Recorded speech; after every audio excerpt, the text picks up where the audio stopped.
রাধে রাধে, কেমন আছো সবাই? আশা করি ভালো আছে, আমিও ভালো আছি। তো আমি মৌসুমি, চলো আজকের দিনটা তোমাদের সঙ্গে শেয়ার করতে চলে আসলাম। আমার ভিডিওগুলো কেমন লাগে অবশ্যই কমেন্টে জানিও। প্রত্যেক দিন সকালবেলা ঘুম থাকে চোখে, মানে প্রচণ্ড ঘুম থাকে, এটা সবার ক্ষেত্রে। ভোরবেলার দিকে সবারই একটু ঘুম বেশি পায়, সেটা আমার ক্ষেত্রেও প্রচণ্ড ঘুম পায়। তার জন্য কি করি জানো, মোবাইলে অ্যালার্ম দিয়ে রাখি ঠিক 4টের সময়। আর আমি ওই 4টের সময় উঠে পড়ি। উঠে একটু বিছনায় বসে কিছু ঠাকুরের নাম নেওয়া, তারপরে বাবা মায়ের নাম নেওয়া, তারপরে গিয়ে স্নান করতে চলে যাই। আর স্নান টেনান করে চলেও এসেছি। তারপরে এই যে ব্রাশ করে নিচ্ছি। স্নান করার আগে আজকে ব্রাশ করা হয়নি, স্নান করার পরেই ব্রাশটা করে নিচ্ছি। তারপরে যাব হচ্ছে ঘর ঝাড় দিতে। মা আজকে এখনও ঘুম থেকে ওঠেনি। মা একটু দেরি হচ্ছে এখন ঘুম থেকে উঠতে। কেন বলো তো? ওই যে দিদিমার শরীর ভালো না, দিদিমার কাছে থাকা লাগে, দিদিমাকে দেখা লাগে। তার জন্য মারও দিন দিন দেখি শরীরটা একটু খারাপ হয়ে যাচ্ছে। একটা অসুস্থ রোগীকে টানতে গেলে অন্য কেউ অসুস্থ হতে হয়, মানে যে টানে সেও অসুস্থ হয়ে পড়ে।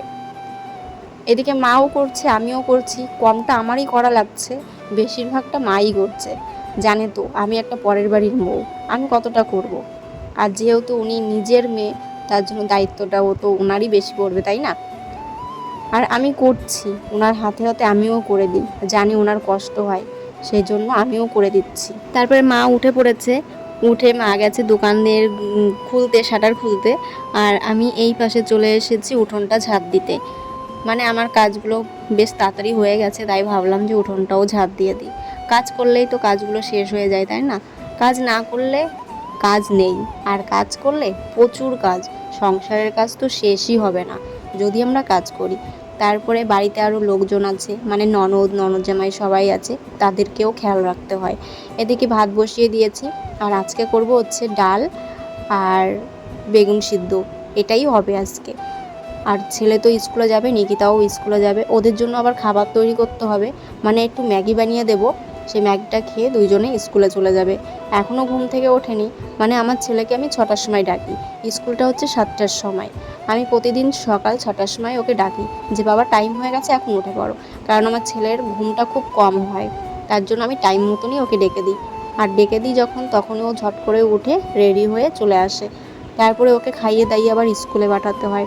ওর দিকটাও আমার খেয়াল রাখতে হয়, কারণ ছেলে তো অতটা বেশি কিছু করতে পারে না, হাতে হাতে সব কিছু তুলে দিতে হয়। কোনটা কোনটা নেবে সেটা ভুলে যাচ্ছে, তার জন্য আমাকেই তুলে দিতে হয় হাতে হাতে। আর সেইভাবেই ওর পেছনে আমার থাকতে হয়। তারপরে যে একটু ম্যাগি বানিয়ে নিচ্ছি, এখন ওই দুই ভাই বোনকে দেবো খেতে। আর খেতে দেওয়ার পরে তারপরে ওরা চলে যাবে স্কুলে। আমার ছেলের এখনও সাইকেলে হাওয়া নেই, সেই হাওয়াটাও এখন আমাকে দিয়ে দিতে হবে। ওর বাপি একটা ভালো কাজ করেছে, যে সাইকেলের সঙ্গে সঙ্গে একটা পাম্পারও কিনে নিয়ে এসেছে। মানে কি বলতো, ওই যে স্টাইলিশ সাইকেল, ওই সাইকেলে মোটেও হাওয়া থাকে না। বিয়ের আগে আমার ওরকম একটা সাইকেল ছিল, মানে লেডিস সাইকেল, একটুও হাওয়া থাকতো না। আমি কতবার বলেছি যে এই রকম সাইকেল তুমি কিনে দিও না, সেই ছেলেকে কিনেই দিল ওই স্টাইলিশ সাইকেল। এইবার হাওয়া থাকে না।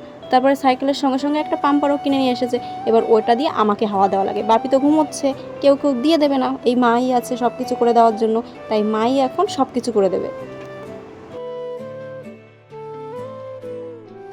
আকাশের অবস্থা একটুও ভালো না, আর আমি কত জামা কাপড় ধুয়েছি, এগুলো মনে হচ্ছে শুকাবে না। ফালতু ফালতু ধুলাম এতগুলো, এক বালতি হয়েছে। কাঁথা ধুয়েছি, বিছনা চাদর ধুয়েছি, আমার জামা কাপড় ধুয়েছি, এই দেখো, ঠিক আছে। বড় বড় বিছনা চাদরও কেচেছি, চলো তোমাদের দেখাচ্ছি। মেলে নি, ছাদে যাই, তারপর তোমাদের দেখাচ্ছি। মেলে দিয়েছি, এই কটা ধুয়েছি, এই যে একটা কাঁথা আর হচ্ছে বিছনা চাদর। আর এই হচ্ছে আমি। গরমের তাপ একটু আছে, মানে রোদ্দুরের তাপ, রোদ্দুর বেরিয়েছে একটু, মনে হচ্ছে শুকিয়ে যাবে, পাতলা পাতলা সব কিছু তো শুকিয়ে যাবে। তো চলো আমরা নিচে যাই। তারপর মা দেখো এখানে বিকেলবেলা দেখি কতগুলো গাছপালার ডাল টাল সব কেটে দিয়েছে। চলো তোমাদের নেক্সট ভিডিওতে সেই গাছগুলো দেখাবো। আমার আর সময় ছিল না, তার জন্য দেখাতে পারিনি। এদিকে ছেলেকে টিউশনে পাঠিয়েছি, বাড়িতে এখনও পর্যন্ত আসেনি, তার জন্য একটু টেনশন হচ্ছিল। তারপরে ওইখানে মা দেখো পান খেতে করছিল, দিদিমার জন্য একটু পান খেতে চাইছে, অনেক দিন পান দেওয়া হয় না, তার জন্য। তারপরে আমার ছেলে অনেক রাত্রে বাড়িতে এসেছে, আর এসে আবার বই নিয়ে বসে পড়েছে, মানে ওর পড়া আছে, সেই পড়াগুলো আবার করতে হবে। তো চলো আজকের ভিডিওটা এই পর্যন্তই। ভিডিওটা কেমন লাগলো অবশ্যই জানিও, আর যারা ইউটিউব থেকে দেখছো তারা সাবস্ক্রাইব করে নিও, যারা ফেসবুক থেকে দেখছো তারা ফলো করে নিও। আর সবাই ভালো থেকো, সুস্থ থেকো, আর সবাইকে ভালো রেখো। চলো টাটা।